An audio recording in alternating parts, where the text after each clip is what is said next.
So today we're digging into a really provocative idea, one that comes from a modern philosophical lecture.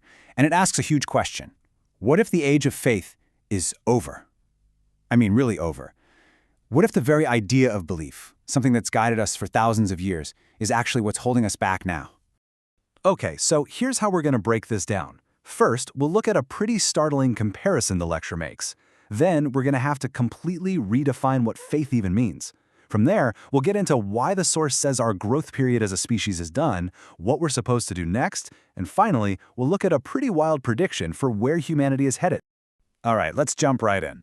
The whole argument kicks off with this one question that's really designed to make you stop and rethink everything you thought you knew about belief.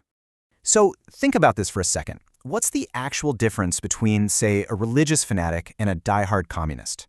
The lecture draws this super direct and, kind of uncomfortable line between them. The core idea is that both are driven by a belief system that takes over everything. And the answer it gives, it's about as blunt as it gets. They are the same. Wow, no gray area, no wiggle room, just the same. And that one bold statement, that's the key that unlocks this whole philosophy we're about to dive into. So you've got to be asking, how on earth could that be true?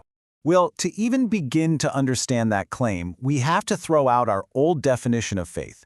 We need a new one that isn't just about religion, but about what faith actually does for people. You see, the source basically reframes faith as a social technology.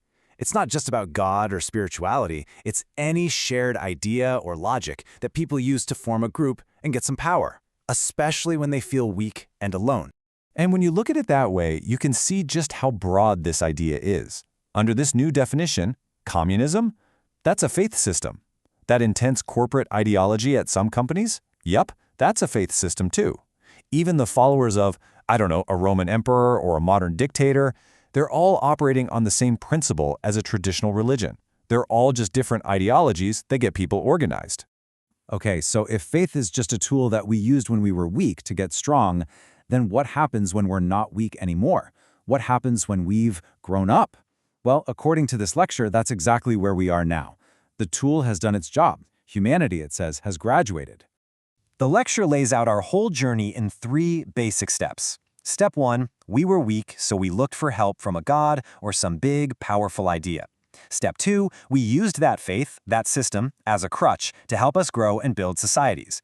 But now we're at step 3, the final stage, graduation. It's time to let go of the crutch and just walk on our own. And this is the really critical point. According to this way of thinking, clinging to these old faiths isn't a good thing. It's actually a sign that we haven't matured. It's like being that 30-year-old who still lives in their parents' basement. The argument is that humanity's schooling is over. It's time to close the books and get on with life. So if the goal isn't to lean on God or some ideology for support anymore, then what is the point? What's our new purpose? And this is where the lecture proposes this massive shift in how we relate to the whole idea of a higher power. So check out this shift. The old way, the growth period, was all about depending on God, right? Asking for help, following a leader. But this new era, it's about pleasing God. And not by praying or begging, but by actually living a joyful life. By stepping up and becoming leaders ourselves.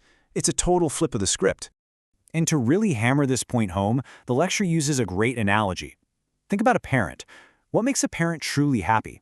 It's not when their grown-up kid is still clinging to them for everything, right? It's when they see that kid out in the world, living a brilliant, successful life on their own. And that's the idea here. The best way to please God is to not need God anymore, but to live your own life with so much joy and success that it becomes the ultimate tribute. Now, this massive change in our purpose, according to the source, this isn't just some personal self-help thing. No, this is way bigger. It signals the start of a whole new chapter for all of humanity. And this is where we get to the ultimate prediction. We're leaving the age of faith behind, and we're entering what it calls the age of spirituality. And this new era has nothing to do with following some rules in a book. It's all about what's going on inside you, cultivating this internal sense of joy, independence, and leadership. But of course, that begs a pretty big question. If we're all supposed to enter this new spiritual age, who's going to lead the way? Where are these guides going to come from? And this is where the lecture makes its most specific and you could say prophetic claim. It says that the new spiritual leaders for the entire world will come from Korea. The source calls its people the descendants of heaven and says their destiny is to basically refine and bring together all of human culture and knowledge. And their job isn't to rule or conquer, it's to lead by example, to live with so much joy that they basically light up the path for the rest of the world to find peace. And so, we're left with this final, massive question that the source material puts on the table. It's this vision of humanity finally graduating from a long, long childhood of faith and stepping into a new kind of adulthood. It's a really bold idea, right?